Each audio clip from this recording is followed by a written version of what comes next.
আসসালামু আলাইকুম ভিউয়ার্স, সবাই কেমন আছেন? আজকে আমি গরুর মাংস রান্না করব। গরুর গোশতে যে মশলাগুলো লাগে সব আমি তৈরি করে নিয়েছি। এখন আমি একে একে সব এগুলো দিয়ে দেব। আমি মশলাগুলো সব কড়াইতে দিয়ে দিয়েছি। এখন এক এক করে ভালো করে কষিয়ে নেব। তারপর কষানো হয়ে গেলে মাংসটা ঢেলে দিয়ে দেব।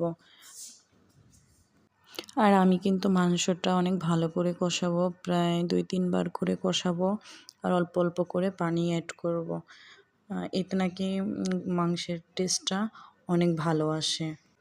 আমি যতবারই কষিয়েছি অতবারই জিরা আর ধনিয়া গুঁড়াটা অ্যাড করেছি, কারণ আমি একটা ইউটিউবের চ্যানেলে রান্না করা দেখেছিলাম যে উনিও এইভাবে রান্না করেছিল, এতে নাকি স্মেলটা খুব ভালো আসে। আর এই যে আমার হয়ে গেছে রান্না, এখন টেস্ট করার পালা। কেমন হলো আপনাদের জানাবো যে কেমন হয়েছে।